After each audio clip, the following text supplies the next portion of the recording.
Ushbu videoda sizga qanaqa qilib savdo bo'limingizni tizimlashtirib va shu orqali savdolaringizni kamida 3 baravarga oshirish mumkinligini ko'rsatib ketaman. Sotuv bo'limini endi noldan qurayotgan, ancha yillardan beri o'z sotuv bo'limiga ega, lekin sotuv konversiyasini umuman oshira olmayotgan, marketingga ayamasdan pul tikib, lekin savdosi oshmayotgan biznes egalari, sotuv bo'lim rahbari, ya'ni ROPlar va tadbirkorlar uchun bu darslik birdek foydali bo'ladi. Xo'p, bugungi darsda sizlar bilan nimalarni gaplashamiz? Qanaqa qilib sotuv bo'limingizni tizimlashtirish orqali o'z vaqtingizni 25% ga tejash va keyingi oylarda savdo qancha bo'lishini to'g'ri prognoz qilish orqali marketing, sotuv xarajatlarini 35% ga kamaytirishingiz mumkinligini, ikkinchisi birgina instrument orqali savdongizni kamida 3 baravar oshirish yo'llarini, uchinchisi marketingga tikayotgan pullaringizni 2-3 baravar foyda bilan qaytarishingizga yordam beruvchi 4 ta eng muhim ko'rsatkich haqida gaplashamiz. Darslikni boshlashdan oldin qisqacha o'zimni tanishtirib ketadigan bo'lsam,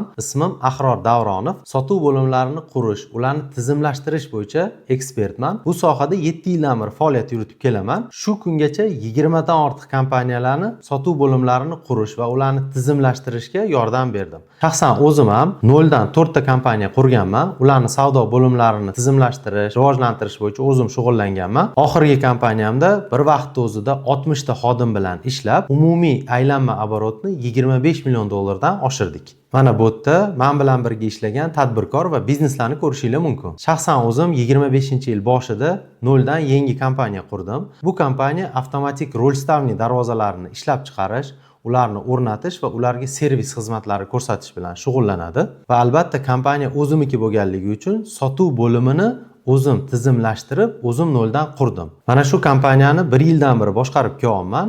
Endi 1 oylik uni oboroti qanchaga chiqdi deb o'ylaysizlar? Shu kompaniyani 0 dan qurib, 1 oylik oborotini 700 million so'mga olib chiqdim. Demak, bu video darslikdagi berilgan instrumentlardan foydalanib, savdo bo'limingiz natijasini kamida 3 baravarga oshirishingiz mumkin va uni amaldagi biznesingizga qo'llash uchun kerakli ko'rsatmalarni berib o'taman. Demak, boshladik. Kelinglar darslikni bitta muhim savoldan boshlaymiz. Nimaga ko'pchilik bizneslarda savdo bo'limi yaxshi ishlamaydi? Ko'pchilik tadbirkorlar shunaqa o'ylaydi. Agar men 2-3 ta sotuvchi olsam, ularga telefon bersam, skript berib, mana telefon qilib ishla desam, mana shu savdo bo'limi deb o'ylaydi. Aslida bu savdo bo'limi emas. Agar sizda ham shunaqa holat bo'lsa, xohlagan ishchi xohlaganda keladi, xohlaganda ketadi. Yangi kelgan sotuvchilarning ishlash davomiyligi 1 oyga ham bormaydi. Ular ishdan norozi bo'lib ketadi, yo o'zidan o'zi yo'q bo'lib qoladi. Kimning ish qilayotgani noma'lum bo'ladi.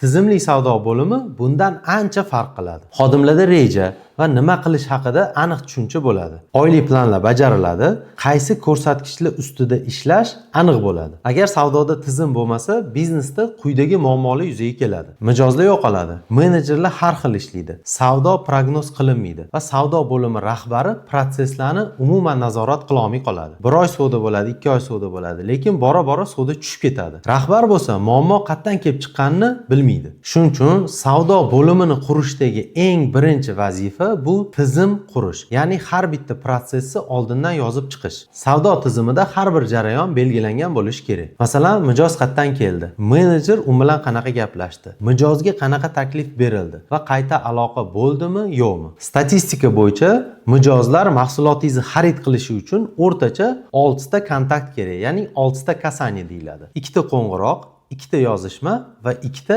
informatsiya jo'natilishi kerak. Ko'p sotuv bo'limlarida kuzataman. Menejer mijozga bir marta qo'ng'iroq qiladi, mijoz aytadiki, o'ylab ko'raman deydi. Shu bilan aloqa uziladi. Endi sizga savol. Aynan o'zingiz shu jarayonlarni nazorat qilasizmi yoki nazorat qiladigan odam qo'yganmisiz? Agar bu savolga ham yo'q deydigan javob bo'lsa, ya'ni nazorat bo'lmasa, demak sizda sotuv bo'limi umuman tizimlashmagan. Agar bularning hammasi bitta tizimga solinsa, savdo boshqariladigan jarayonga aylanadi. Mana o'zimda shunaqa case bo'lgan. Qurilish kompaniyalarining biri bilan ishlayapmiz. Ularda sotuv menejeri nechtasizlar desam, 6 ta deyishdi. Ya'ni hamma sotuv menejeri 5 ta 6 ta mahsulotni sotaverar ekan. Nechta qo'ng'iroq bo'ldi? Shu baza xatga yozilyapti, qayta qo'ng'iroqlar bo'ldimi desa, hech kim hech narsaga javobgar emas. Biz nima qildik? CRM sistema qo'ydik va har bir mahsulot uchun javobgar shaxs ajratdik va ko'rsatkichlarni sanashni boshladik. 1 oy o'tib, hamma sotuv bo'limi tizimga tushdi. Ya'ni bizda eng kerakli bo'lgan ko'rsatkichlar aniq bo'ldi. har bitta sotuvchi o'zini mahsulotiga javob beradigan bo'ldi va natijada savdo 3 baravarga oshdi. Endi birgina instrument bilan savdoingizni qanaqa qilib kamida 3 baravar oshirish mumkinligini birgalikda ko'rib chiqamiz. O'zi savdo formulasi juda ham oddiy. Savdo bu lidlar soni, konversiya, o'rtacha chek, qayta sotuv va marja. Keling endi qanaqa qilib savdoni kamida 3 baravar oshirish mumkinligini aniq raqamlarda ko'rib chiqamiz. Ko'pchilik tadbirkorlar bittagina parametrga qaraydi, bu lidlar soni, ya'ni reklamaga qaraydi. Qolgan 3 ta parametrga umuman ahamiyat bermaydi. Demak, savdoni 3 baravar oshirishni mana shu jadvalda bajaramiz. Misol uchun shu holatni ko'rib chiqaylik. Demak, bu jadval bo'yicha lidlar soni 100 ta, lid narxi 30 sent. Marketing xarajatlari demak 30 dollar bo'ladi. Konversiya 10%. Sotuv demak 100 ta liddan 10 ta. Bu juda ham aslida yaxshi konversiya. O'rtacha chek 300 dollar aytaylik, siz stol sotasiz misol uchun. Qayta sotuv qilmaysiz, menejerlaringiz qaytib telefon qilmaydi. Marja bo'lsa 20%. Bu degani 300 dollarlik stoldan siz 60 dollar foyda qilasiz. Hammasini hisoblab chiqqanda siz 530 dollar foyda qilasiz. Endi qarang. Demak, lidlar sonini qoldiramiz. Marketingga biz pul ajratmayapmiz. 100 taligicha qolsin. Lid narxi ham mayli, shunaqa qolsin. 0.3, ya'ni 30 sentdan.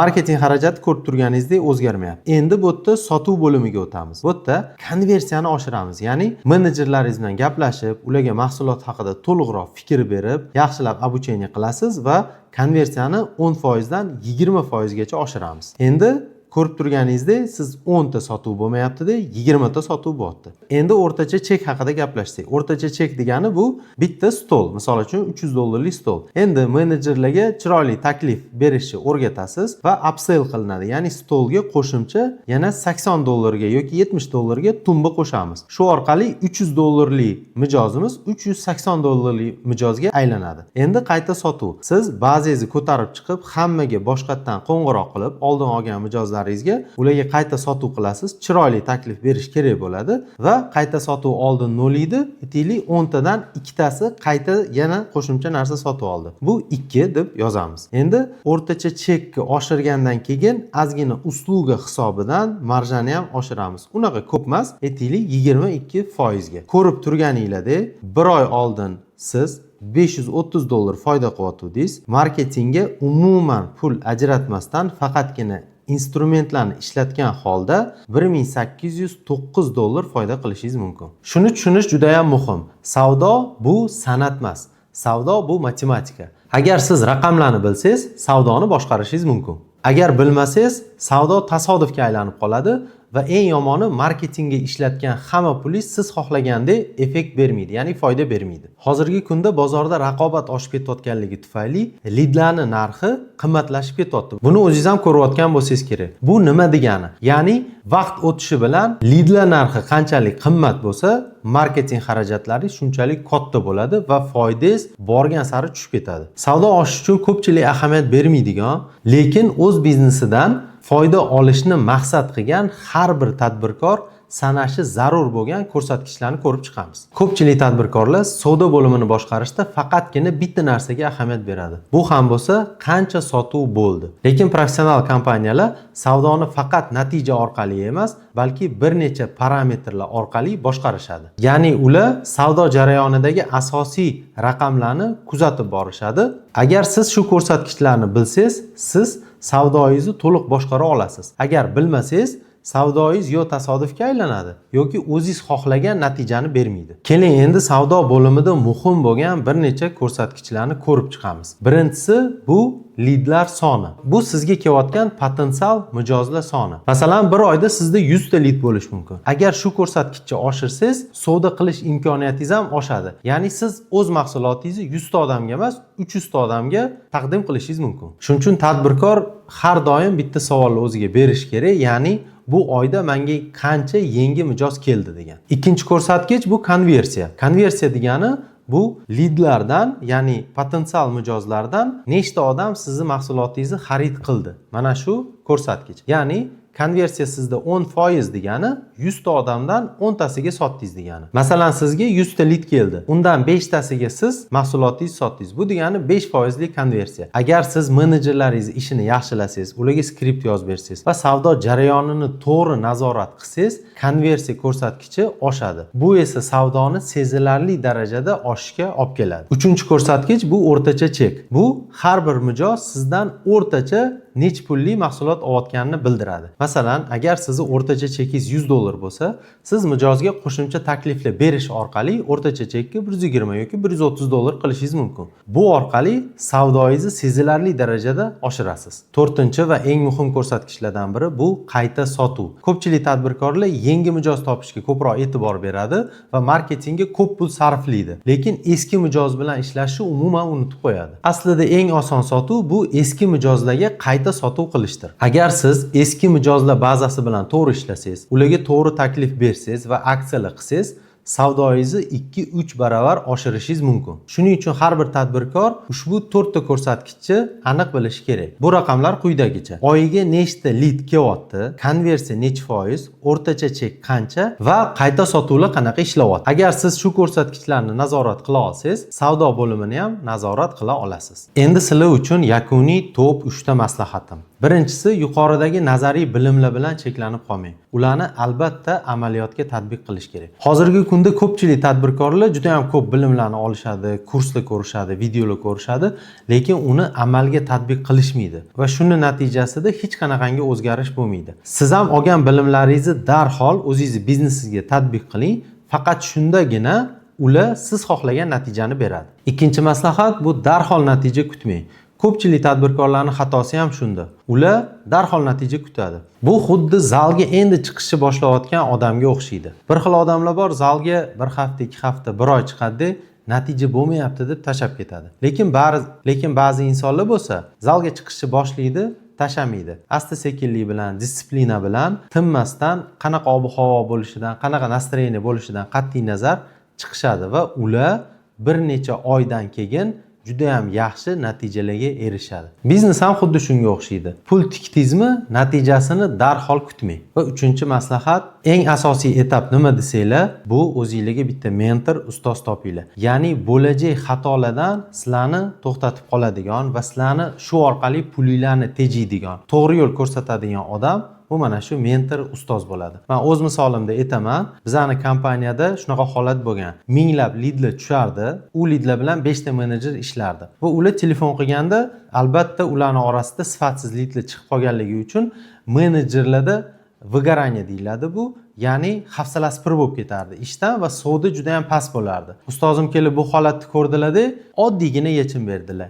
Ya'ni leadlarni kvalifikatsiya qilib beradigan bitta menejerni ishga oldik. Uni vazifasi har kuni mijozlarga telefon qilib, ularni sotmoqchimi mahsulotni, mahsulot haqida qanaqa fikrlari bor, oddiy savollarni berib, ularni kvalifikatsiya qilgan holatda menejerlarga berardi. Va natijada menejerlar 1000 ta lead emas, atigi 100 ta yoki 200 ta lead bilan ishlashni boshladi. Albatta ularning konversiyasi zo'r bo'ldi.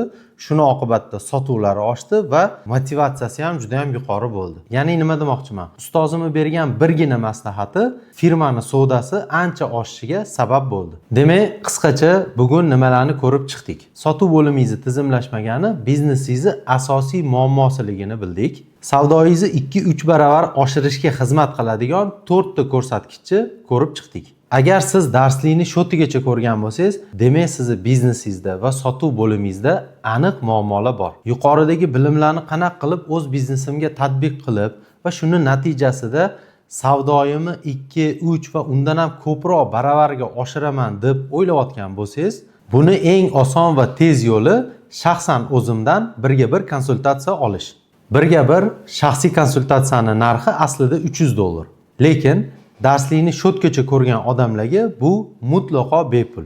Siz bilan birga bir shaxsan o'zim suhbat qilaman va biznesingizni birgalikda razbor qilib chiqamiz. Agar sizda savdo bo'limi bo'lmasa, uni noldan qurish strukturasini birgalikda ishlab chiqamiz. Agar sizda ishlab turgan savdo bo'limi bo'lsa, unda qayerda yo'qotishlar bo'layotganini aniqlaymiz va o'sish nuqtalarini aniqlash orqali savdoyingizni kamida 2x ga oshirish variantlarini ko'rib chiqamiz. Shuningdek, konsultatsiyada sotuv skriptlari, CRM, voronka, ssenariy, konversiyalar haqida gaplashamiz va siz bular haqida to'liq ma'lumotga ega bo'lasiz. Buning uchun video ostidagi formani to'ldiring, menejerlarimiz sizga aloqaga chiqib, uchrashuv vaqtini belgilab berishadi. Konsultatsiya birga bir bo'lganligi uchun vaqt va joylar cheklangan. Ulgurib qolishingiz va qulay vaqt tanlashingiz uchun hoziroq pastdagi formani to'ldiring. Aytib o'tish kerakki, konsultatsiyada qatnashib siz hech narsa yo'qotmaysiz. Aksincha, sotuvlaringizni kamida 3 baravar oshirishni aynan siz uchun mos va aniq rejasiga ega bo'lasiz. Ideal holatda biznesingizni rivojlantirish uchun